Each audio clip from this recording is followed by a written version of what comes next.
Hello and welcome to an interview series that we've decided to call The 12. Every month we're going to interview an author of a book that we think you should read. That means 12 books a year, hence the name The 12. As you can imagine, the editorial team at Southbank Investment Research does a lot of reading, and we recommend to each other which books are worth bothering with and, of course, which ones to avoid. I thought it was about time that we shared this resource with our readers so that you can allocate your reading time in a better way next year. That's all from me for now, so I hope you enjoyed this episode of The 12 and you join us in the future. Thank you. The book for our launch episode of The 12 is going to be Dominic Frisby's Daylight Robbery. Dominic, thanks for joining us. Thanks very much, Nick. It's a pleasure to be here. To those of you at home for whom the name Dominic Frisby is a little bit familiar, I'm not going to tell you what Dominic is infamous for. You'll have to YouTube his name yourself. It's Dominic Frisby. And if you do go, please come back, probably after laughing a lot. Dominic, I think your book is the best book that I've read this year, which isn't really saying much because my daughter was born in January, so I haven't read anything else. But that said, when we first met, I remember very clearly you had an interview with Nigel Farage about this book, and something you said in that interview immediately made me buy it. I think even within that sitting, because I was so fascinated by the idea. But before we get to that, I want to sum up what the book is about by exaggerating the central claim, just to really make it obvious to readers, future readers, what this is all about. And I'd sum it up by saying that everything that's ever happened in history and everything that's ever going to happen is really just all about tax. Is that fair? It's a slight exaggeration, but the underlying point is accurate. There's never been a civilization without taxation. This is a book all about the past, present, and future of taxation, and it sounds at first glance like a horrendously dull subject, but in fact it's deeply fascinating. There's never been a civilization without taxation, and the idea is that tax is power. Tax is how you design a society. Tax is how you shape a society. Tax is how you control people. And once you start to look at the world through the prism of taxation, you can find some kind of tax story, often an untold one, behind every great event in history. Every war, every revolution, every conquest, even things like the birth of Christ. You know, Mary and Joseph were in Bethlehem to pay taxes. And how the future will pan out will be determined by the way that we tax people. So I hope I've qualified your initial statement. Yeah, that's an accurate presentation. And I think it's fair to say that it has changed my understanding of the past. And it's made me pay a lot more attention to tax policy in the future. And that's from someone who's very libertarian, who's interested in these topics anyway. So I was really surprised that I learned so much from the book, and it changed my view of history especially. And I want to get to that example that made me buy the book. And it's the claim that the window tax was one of the reasons why the Black Death was so severe in Europe. Can you explain? Well, no, that's that's not quite right. The window tax only was introduced in the 1690s, 300 years, 400 years after the Black Death. So that's not quite right. But what the window tax did do is it made the outbreaks of disease, of cholera, typhus, and so on in the cities during the Industrial Revolution far worse than it would otherwise have been. And that's because landlords boarded up all their windows, or indeed built entire houses without windows in order to avoid paying the window tax. And it was the poor that suffered most because of this, because they lived in tenement blocks and the window tax fell on the landlord. And so the tenement blocks in which they lived had no daylight, no fresh air, no windows. It's where we get the expression daylight robbery from, the name of the book. And so the outbreaks of disease was made far worse by these cramped, damp, windowless dwellings. So it wasn't the Black Death, but the window tax did make people ill. What was the tax Just story behind the Black Death then? Because there was one. I well, the remember that. tax. Oh yeah, absolutely. If you sort of categorize great events in history, you've got sort of one category which would be natural disasters. And natural disasters is the one area where there usually isn't a tax story that caused it.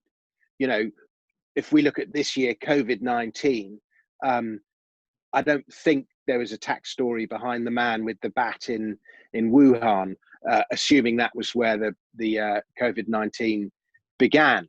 And similarly, you know, the tsunami, the Indonesian tsunami, there wasn't a tax story there. The Great Fire of London, there wasn't a tax story there. The Black Death, there wasn't a tax story there. The tax story comes in with natural disasters in the rebuilding effort afterwards. And so, for example, London after the Great Fire was rebuilt mostly on the proceeds of a coal tax. You know, COVID-19, the recovery effort from COVID-19 is going to involve all sorts of new taxes, not just higher income taxes and VAT and so on, but also, you know, all this money printing that's going on, you know, which is inflation basically, to use the word in as it was originally by its original definition, which meant the inflation of the money supply. You know, inflation is taxation without legislation. As Milton Friedman put it, it's a means by which government extract value from you. Thus, it's a taxation. In the case of the Black Death, the interesting story there was that the Black Death decimated the European population. And it meant that suddenly the value of a serf's labor was dramatically higher than it was when there were many more serfs prior to the Black Death wiping them out. And many serfs, as a result of the Black Death, those that survived it, were able to buy their freedom. They started receiving pay for their labor for the first time in history. Many serfs just simply upped sticks and left the land that they were tied to. And in order to get them back, the landowners promised them wages. And it saw the rise of this new sort of working class throughout Europe who were handling money for the very first time. They started dressing better. They started eating better. And there was all sorts of the upper classes and the lawmakers and the policymakers didn't like this. And there was all sorts of acts made to try and hold them down. There was, they tried to make laws about what clothes they could wear, what food they could eat, and so on. I think it was called the sumptuary laws. And this didn't just happen in the UK, it happened across Europe. But this new peasant class were emboldened by this new power they had because of their freedom and handling coin for the very first time. And so the next stage was to start taxing them. And in 1280 or 1380, I forget, I'm sorry. But when Richard II was king, John of Gaunt imposed, it would have been 1380, imposed all sorts of poll taxes on British peasants, largely to pay for his wars abroad. And the peasants detested these poll taxes. There was only supposed to be one, and there turned out to be three in 3 years. And eventually they stopped paying it. And the tax legislators sent in tax collectors to enforce payment. And the peasants said no. And the consequence of that is we got the infamous Peasants Revolt. And they nearly took down the monarchy. They came within a gnat's hair of taking down the monarchy. But there wasn't just a peasants' revolt in the UK. There were actually peasants' revolts all across Europe. And but every revolt every revolution is usually some kind of insurrection, some kind of rising up against some injustice perpetrated by the tax system. Speaking of which, let's see if I can get my second example right. We all know that the American Revolution was about taxes. The whole slogan was taxation without representation. But you argue that the American Civil War was also really about taxation. This is probably my favorite chapter of the book. because it changed a lot of the things that I thought I knew about what happened. I have heard the argument before that the Civil War was about states' rights, but you zone in specifically on taxation as the key cause. Yeah, well, I would perhaps go as far as to say it was the key cause. The way that argument has been framed now is the Civil War was all about slavery. And the situation in America was that slavery was illegal in the North, at least nominally. In practice, people still, the practice still went on, but it was legal in the southern states. And excuse me if you hear some drilling from downstairs, that there's some scaffolding being erected outside my flat, and you might pick up the occasional drilling sound or the sound of noisy scaffolders. But coming back to the American Civil War, and the economy of the North in the early part of the 19th century was moving into manufacturing. But at that time, English manufacturing, British manufacturing was superior. Its goods were superior to American goods. And the northern states were desperate to boost American manufacturing, particularly as there was another war with the British in 1812. We don't hear much about that particular war, but the Americans found themselves very short in that war of arms and supplies. And so they decided that strategically they needed more industrial manufacture at home. And so that would all take place in the northern states. The southern states, their economy was very much built on cotton and tobacco, especially cotton, which was built on an economy which was built largely on slave labor. It couldn't have functioned without slave labor. And so the southern states were very keen to preserve the status of slaves, at least as long as there weren't machines that could do the labor that slaves eventually did. But at that time, the southern states were the richest states in the US, and there were all sorts of tariffs imposed on goods coming in and out of America. And that was the something like 90% of American revenue came from these tariffs on goods. There was no income tax or anything like that. And it emerged that the southern states were paying the large volume of these tariffs because they were importing goods from the United Kingdom, farm tools and this kind of thing. And in return, they were selling their cotton into Europe. And so the southern states were paying the large majority of these tariffs, but the money was spent. They didn't see the benefits of their money. The money was largely spent in the northern states. And so the southern states found themselves in this position where they would either have to pay more and buy inferior North American goods or pay the tariffs on British goods. And either way, southern money made its way north. And this was a source of constant conflict in Congress for something like 50 years. And sometimes the tariffs would be lowered and the southern states would be happy, but other times the tariffs would be raised and the southern states were considerably unhappy about it. And then there was a big panic in the I can't remember the exact year. It was either in the late 1840s or the early 1850s.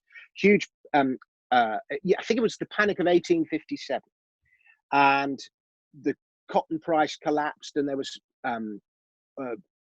it was the bursting of the railroads bubble. All the roads companies went back, and there was a ship that was carrying loads of gold from California that sank, and there was a huge financial panic in the United States, and so they whacked this huge tariff again to pay for the rebuilding effort. And that was sort of the last straw for the southern states. And that's when there was a big agitation to secede. They wanted separation from the rest of the United States. It wasn't a unified country then in the way we think of it now. It was lots of independent states. And there'd been a previous movement to secede in the 1830s, but they'd managed to put it off. And this movement gained enormous traction when Abraham Lincoln won the United States election in whatever year it was, 1862. But Lincoln won the election saying he had no intention of making slavery illegal in the South. But Lincoln only won about 40% of the vote, but he barely won a single seat in Congress in the South. I think he won one. He was very much representative of Northern industrial interests. And the Southern states, even though Lincoln had pledged not to make slavery illegal, they knew that higher tariffs were coming. And that was the last straw. And they said, we want to succeed. And they demanded peaceful succession. Their population was half the size of the North. Their army was about half the size of the Northern Army. They knew they couldn't win a war. And they kept asking for peaceful succession. But Lincoln kept saying, no, the Union, we must protect the Union. But what he meant by the Union was he wanted that Southern tax revenue. He didn't want to lose that Southern tax revenue. And that's why he was so determined to keep the Union entire. And then, of course, we got the first shots were actually fired by the Southern states at Fort Sumter, but only because Lincoln had refused to move a US garrison from there, and he kept supplying it with goods and refused to move it.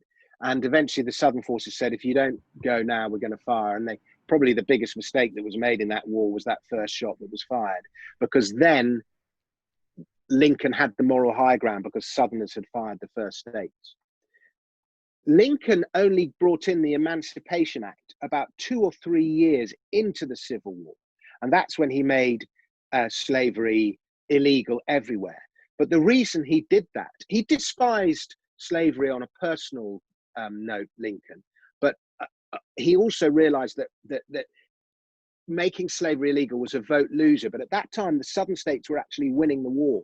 And one of the reasons he brought in the Emancipation Act is he was trying to cause insurrection, domestic insurrection within the Southern states, so that the Southern armies had to focus on controlling internal problems, and that would leave them vulnerable on the exterior.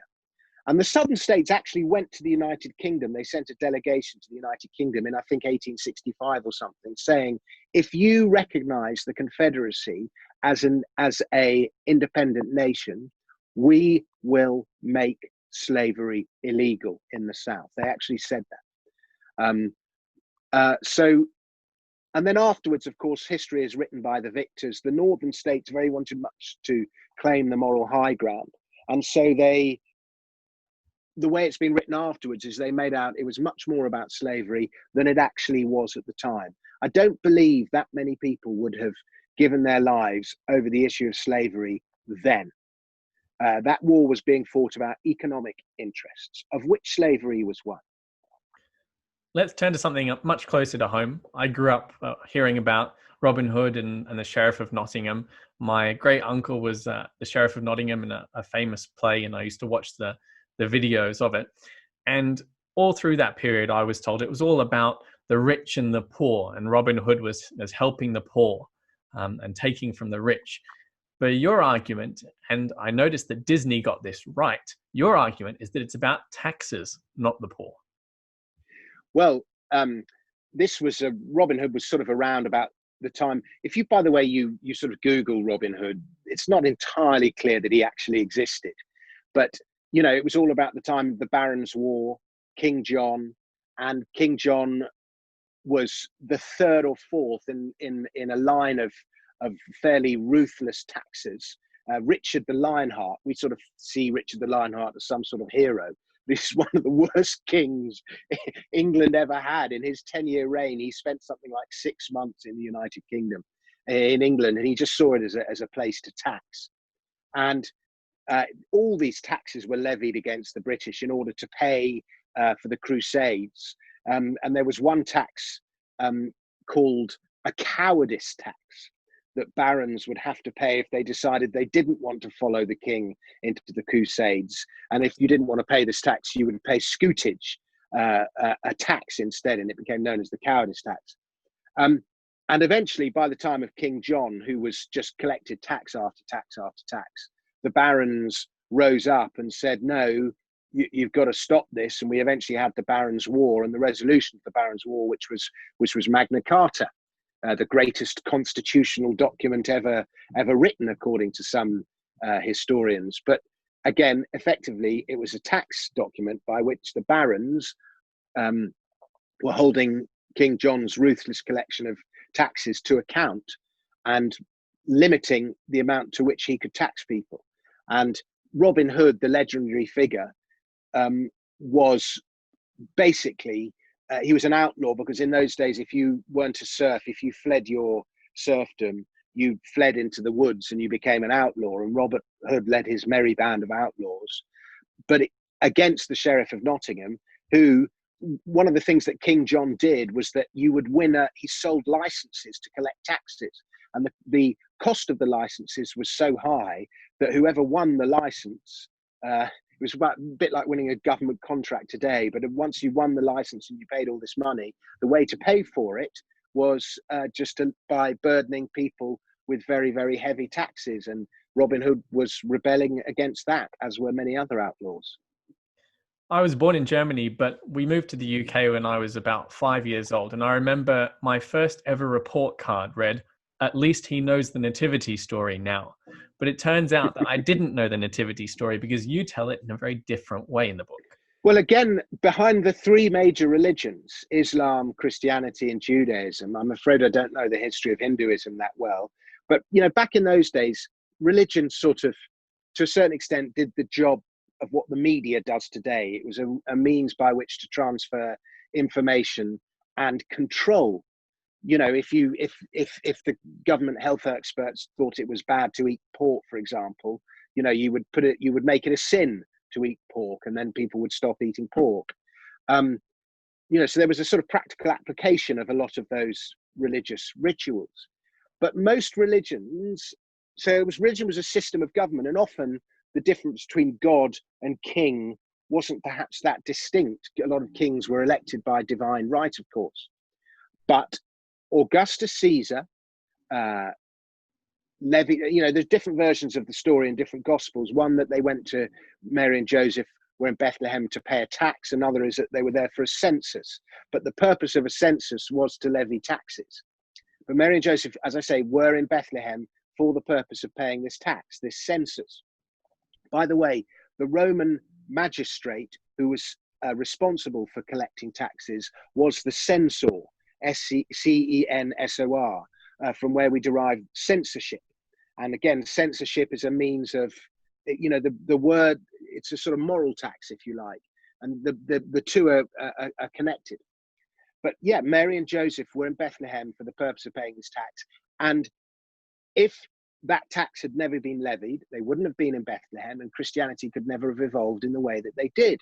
Similarly, so there's a tax story at the birth of Christ. There's numerous tax stories throughout his life. Give unto Caesar that which is Caesar's, when Christ was, the famous scene with Christ and the Pharisees.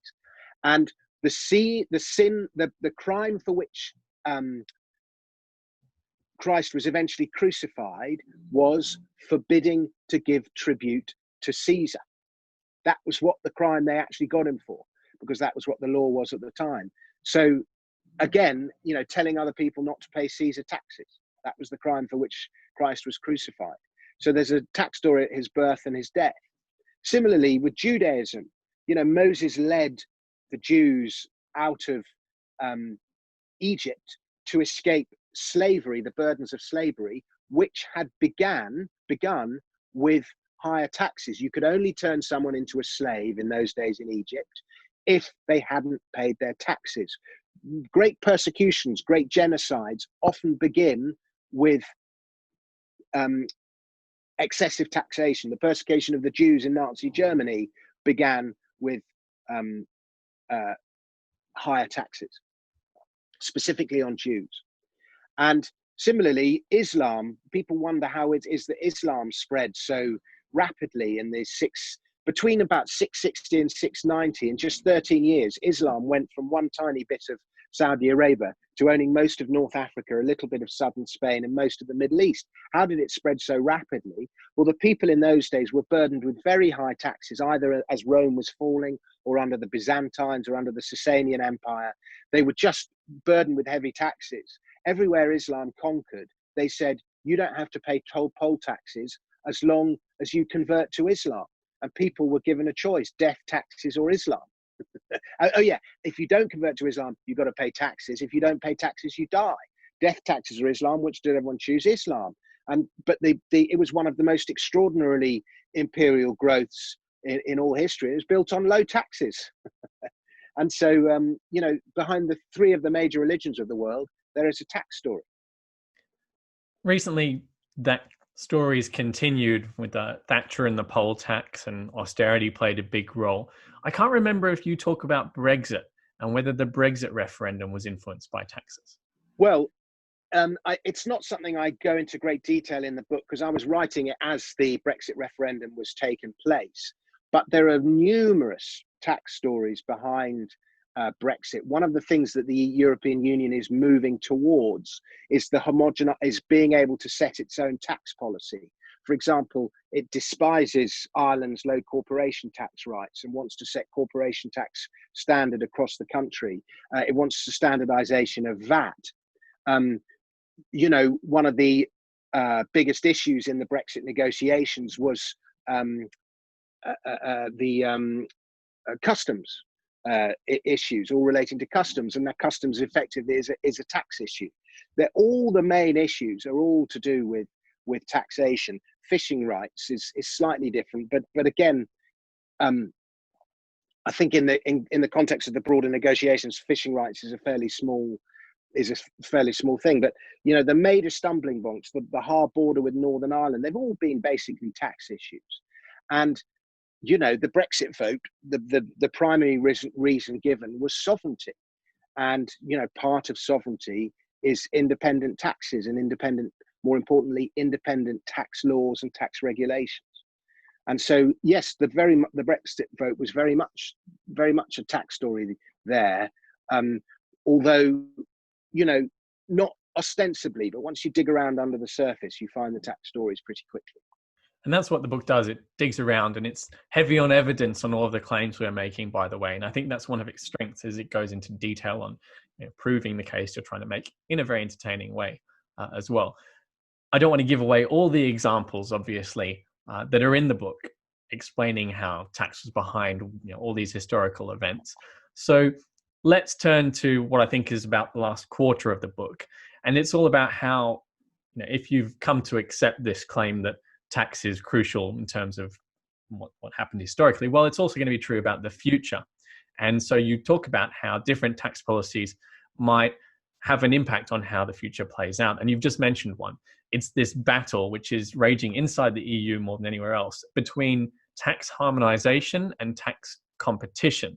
And you argue that, I suppose, the only way to ensure that governments don't raise taxes is to have a bit of competition. And just as competition in the free market is good for consumers, competition in tax policy between governments is good for the taxpayer. I think so. And one of the reasons that some countries can't put up their taxes perhaps as much as they would like is that other countries are keeping them low. But so tax competition between nations is healthy, and I'd actually like to see it go one stage further and go to tax competition between regions, because I think the overall effect would be to drive taxes lower. There are some people, by the way, who believe that high taxes are a good thing because it pays for the NHS and education and all the rest of it. My view is that broadly speaking, throughout history, the most innovative, inventive, brilliant, creative, wonderful societies have been low tax places. And I do think taxation of some kind is inevitable, by the way. If you sort of look at a scale, 0% taxation would be an anarchy. And I don't believe there are any examples of anarchy lasting in history. The ancient Greeks had voluntary taxation, which is quite an interesting thing. But then the other extreme is, 100% taxation. Now that would be a slave state.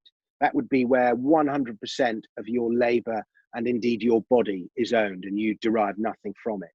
The totalitarian states, Russia was at about 75% of GDP. The social democracies of Europe were at around about 45 to 55%. America's a bit lower at about 42% today. The traditional number is the tithe, 10%. Perhaps because we have 10 fingers, it's thought that's where we get this tithe. And we think the tithe goes back to the Bible. It goes way back, all the way to ancient Mesopotamia. Taxes weren't paid in money in those days, but you would give a share of your labor, a share of your produce, and so on. Hong Kong was perhaps the most extraordinary economic success story of the second half of the 20th century. Taxation never exceeded 15% of GDP, and its government ran a surplus every year after 1945, except two. I think there were 2 years where its government ran a deficit, built on low taxes. Its population went from like 600,000 or 700,000 to 6 or 7 million. People came to Hong Kong because of it was so business friendly, which is code for low taxes. But not only did Hong Kong have low levels of taxes, it was only the highest earners that paid income tax. For the majority of workers, there was no income tax. Something like 40% of Hong Kong's tax revenue derived from taxes on land, which is a very different way of taxing people. And it's something that I argue for in the book. I don't believe we got a chance in hell of seeing it, by the way, certainly not in Britain, but nevertheless, just because it won't happen doesn't mean you shouldn't make the argument for it. So yes, I do think tax competition between nations is a healthy thing. And this trend was already in place before COVID-19, but it's dramatically accelerated it. And that is the rise of remote working. People, as we speak now, you're talking to me from Japan. I know that because you told me, but I can also tell by that sort of Japanese window that's above your head there. And, you're able to do your job in Japan. I could be anywhere in the world writing my books and recording interviews. I don't need to be in the UK. And COVID-19 has normalized remote working. And many people I think something like 50% of people have said they don't want to go back to commuting and working in the office. Now that has dire implications for city centres. But for individuals, like a friend of mine who is a top solicitor, I was talking to him the other day and I was like, where are you? And he was sort of, I'm in the south of France. And it emerged that he and his wife went to their house in the south of France in March and never came back. And they've been running their solicitor's practice very effectively from the south of France. And more people, as we are also, as well as working remotely, are turning freelance. The freelance, Ernst & Young, this is pre-COVID, estimated that by 2030, half of the US workforce will be contingent or freelance in some way. And so people, as they work remotely, they also do more jobs, different jobs for different employers. The traditional employer-employee model where you would have a fixed job for your life with one employer and then maybe go through another employer, that's dying. We're seeing the rise of remote working. Now, all of this, we're seeing, and more nomadic workers. If you spend less than 183 days a year in any given country, who do you pay tax to? Where are you a national of? Freelancers, it's harder to collect taxes from freelancers anyway, because the taxes are collected after the event rather than deducted at source. And Matthew Taylor, who was one of Theresa May's advisors, did a study on gig workers, and he found that the average gig worker doing the same job as an employed worker will pay 20% less taxes. So as more and more people become digital nomads, they start remote working, they turn freelance. This all has big implications for government tax revenues, and income tax makes up about 50% of government tax revenue worldwide, and they're not going to be able to collect as much of it. And now, if you're a digital nomad and you can work anywhere, are you going to go and live in a high tax jurisdiction, or are you going to go and live in a low tax jurisdiction? Most of them will live in low tax jurisdictions. And tax systems around the world, they're already struggling to deal with the digital economy anyway. Where is Google? Where is Amazon? Where are all Amazon's suppliers? It's a tax system designed for a physical industrial age, not for a digital age. So it needs to reform itself anyway. But yeah, so all this is going to put pressure on government revenues. Governments, meanwhile, are making all sorts of promises about the services they're going to provide. How is it going to be paid for? And more workers, I just think, are going to, COVID-19 limits travel, but as it passes away and vaccinations come in and so on, I just think more and more people are just going to travel and start remote working. You know, if you earn the same salary and you can live in Greece and pay Greek prices, or live in London, you're going to live in Greece because you'll pay Greek. Your expenses are lower and your salary's higher. The employer, meanwhile, will go, well, hang a minute, why am I paying London wages to a guy who's living in Greece? So there's all sorts of pressures that are going to come in, but I just think we're going to see more cross-border employment, and that has all sorts of implications. You know, who pays the tax where, and it creates a tremendous amount of competition between nations. I don't think many nations will survive. That's a big claim to make. A lot of the things you've just said, basically, I've lived through in the last few years. And also, when I was young, we moved to Ireland for my dad's work because of the tax policy, because of the corporate tax. And my sister was born there, so that was a big impact on my life. And I think in 2015, I started doing the digital nomad thing for a few years. And I discovered the hard way a lot of the things you discuss in your book. And I can't talk about most of them because there's all sorts of problems with being a digital nomad, which you point out, where, for example, you don't know where you're supposed to pay tax. You've got no hope of figuring out tax law in Greece or in Japan or in Austria. If you're only there for 6 months, you know, there's no hope of you getting it right. The cost burden of even trying to get it right is massive because there's nobody out there who understands, you know, the crossovers between the different tax policies in the different places. So I've lived through a lot of those problems. And I think, Nick, can I just interrupt you? A lot of digital nomads want to pay tax. It's just too complicated. And there's also a large contingent who feel no loyalty to their country of birth, whether it's the high house prices or the lack of opportunity or whatever it is, made them leave in the first place. They're thinking, well, I don't use any of these services. My country's betrayed me. Why should I pay taxes to it? So there is a contingent that actually doesn't want to pay tax. There's two things, but either way, the government of the original government loses its tax revenue. And you discuss how cryptocurrencies are going to be a huge sale for these digital nomads to harness this wind. Can you explain quickly for viewers and listeners what you mean by that? Well, yes. It's already estimated that half of digital nomads operate in the crypto economy in some way. And this is numbers from 2 or 3 years ago. It'll be higher than that now. And when I say operate, I don't mean they're necessarily mining Bitcoins or something, but they will use Bitcoins at some point to effect transactions. So, you know, they will have crypto wallets. Now, one of the reasons why, and I made that comment about nation states, the survival of the nation state, we look at the world through the prism of nation states, but the nation state that we know today, they're only sort of about 200 or 300 years old in many cases. And they were built around two things: a national currency and a national tax system. And that's what, you know, that was the sort of what defined that nation state. But as tax systems fall apart, tax revenue goes, they'll be under pressure one way. Once people start using non-national currencies, it's going to be much harder for the nation state of that country to control what those citizens are doing if they're not using government money. The nation state controls, and it's going to go, at the moment it controls it through the banking system, but as we move to central bank digital wallets, it will try and enact even more control.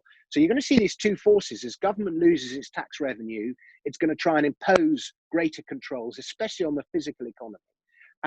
But you're also going to see these greater forces for liberation and freedom, you know, cryptocurrencies and so on, and nomadic workers. You know, you think Google is a globalized company that operates in all sorts of different companies, has trademarks here and intellectual property there and operations there and the other and servers there. You know, workers are going the same way. Workers are becoming globalized as well. And I just don't think the combined pressure, you know, there's so much pressure for governments to repair the economies now after COVID-19.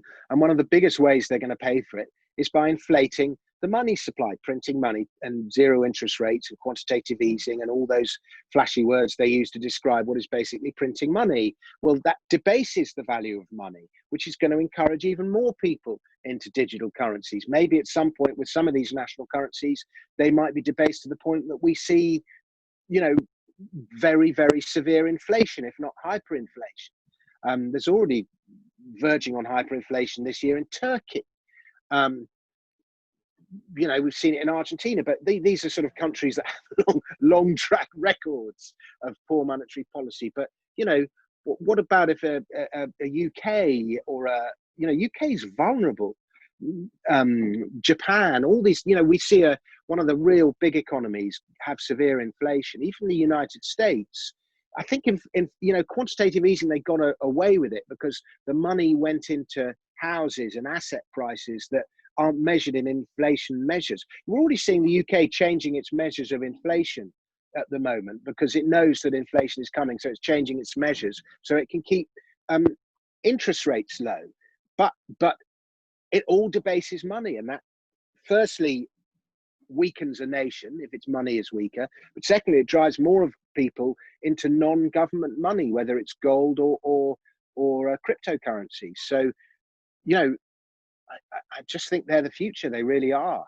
And as we're talking, Bitcoin's around about $18,000-$19,000, closing in on its old highs. It's looking a little bit bubbly, but it's so many roads lead to Bitcoin at the moment, and governments will struggle to tax it.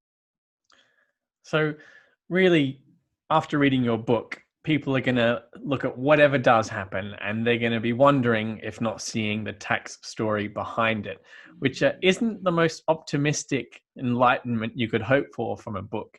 But I do think it might help people understand what's going on, especially in their own finances and in financial markets as well. Do you think that's accurate?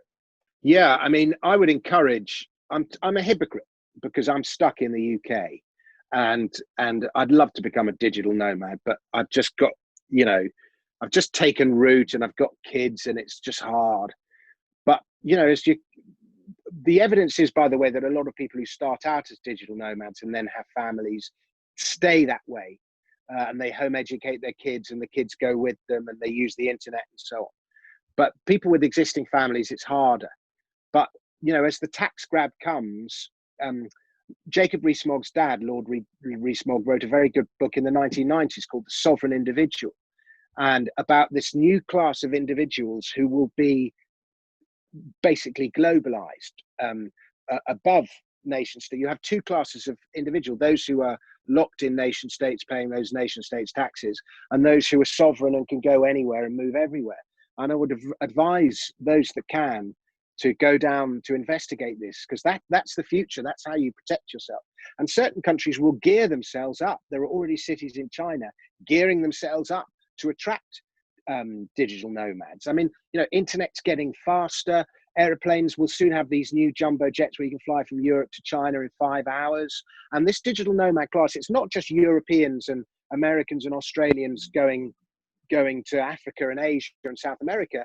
It's, the rising middle classes of Asia, Africa and South America. It's a global thing. And it's a new global workforce. And there's a brilliant presentation by a chap called Peter Leavels, again from about 2015 or 2016. And by 2035, there will be 6 billion workers. The international workforce will be 6 billion in a global population of about 9 billion. Of those 6 billion, half, 3 billion, will be freelancers, contingent workers of some kind. And of those contingent workers, a third will be digital nomads, which means there will be 1 billion digital nomads by 2035. This is the new elite workforce. And, if you're looking at how to position yourself, it's not just about positioning your portfolio, but it's about positioning your life. I would urge people to try and position their lives, or at least their kids' lives, to exploit this new digital nomadic opportunity. Dominic Frisby, thanks for giving away all the good bits from your book.